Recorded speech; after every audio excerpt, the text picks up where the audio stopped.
Азыр 52 тонна алтын запас бар дедиңиз. Бул мындайча айтканда 3 миллиард 700 миллион АКШ доллары болот экен да. Бул Кыргызстандын бюджетинен да, мамлекеттик бюджеттен да жогору болуп атат да, сиздин запас кармаган запас алтыныңыз. Бул жакшы көрүнүш. Бирок азыркы күндө баанын, алтынга болгон дүйнөдөгү баанын баасы өтө жогору болуп турат. Балким эртең түшүп кетиши да мүмкүн. Ошо рисктерди мындай эсептеп чыктыңыздарбы? Балким ушул колдо турган алтынды азыр биз валютага айландырып, же сомго айландырып, мамлекеттин бюджетине дагы керектүү улуттук бир стратегиялык объектилерге иштетсек кандай деген оюңуз бар да? Урматтуу Дастан Арыспекович, бул биздин улуттук банктын ушундай бир милдеттеринен бири да, монетардык саясатты жүргүзүү депчи. Биз аны карап турабыз күндүгө, биздин аналитиктер өзүбүз күндүгө анализдеп, алтындын баасын, алтындын көлөмүн кандай сактасак, биз улуттук банк өзүбүздүн жана монетардык саясатыбызды туура жүргүзөбүз деген мааниде ошону күндүк анализдеп турабыз. Алтынды кээде алтынды алабыз, сатып алабыз, кээде алтынды сатабыз. Кээде доллар өсөсө доллар алабыз, кээде доллар сатып туруп рубль алабыз. Бул биздин ошондой бир функциябыздын бири да. Ошонун жана мен айтып кеткен эле былтыр эмнеге киреше алдык. Кирешенин себеби башка жылдарга караганда эмнеге көп болду? Ошону эффективдүү, натыйжалуу, туура биздин ошо эл аралык резервтерибизди колдонуунун негизинде болуп атат да. Бүгүнкү күндө да биз былтыркы жылга караганда кем эмес. Бүгүнкү мына 5 айдын жыйынтыгы мененчи киреше тапканга мындай жетиштик.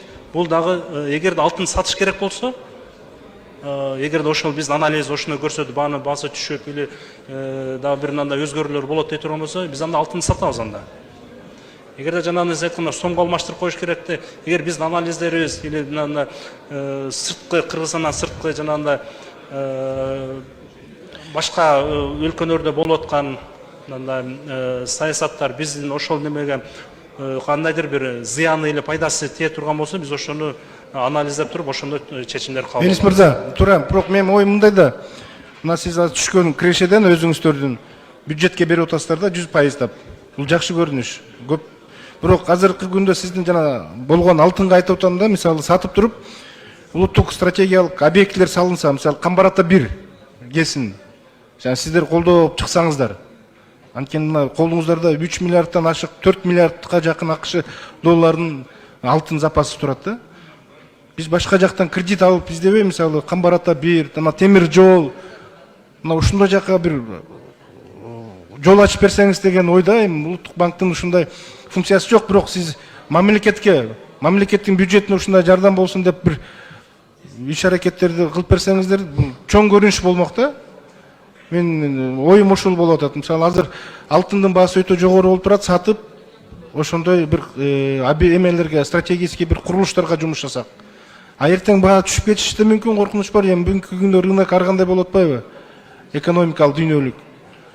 Мына бүгүн ушундай пайдаланып, учурунда келгенде пайдалана алсак деген ойдо, тилекти айткым келет. Анткени ишти көрсөтүп атасыздар. Эми 52 тонна алтын запас кармаш, бүгүн аны чогултуш бул көпчүлүк мамлекетте боло бербейт, мындайчы. Мына кечинде жакында эле бир мамлекеттин президенти айтып чыкты, ушу Кыргызстан эң алдыңкы мамлекет болду, алтынын запасын жыйнаган деп. Бул жакшы көрүнүш. Ошол үчүн ушундай стратегиялык бир объектилерге жумушап, Камбар-Ата 1, темир жол, башка жактан акча издебей, мына сиздер ушуну бир колдоп берсеңиздер деген мыйзам болсо, мыйзамды өзгөртүп берели. Өзүбүз баягы колдо бар алтындын баркы жок дебей, ошого жеткизбей колдонушубуз керек да. Мен ойлоймун. Кудай буйруса ишиңиздерге ийгилик каалаймын. Отчетуңуздарды колдоп беремин. Рахмат.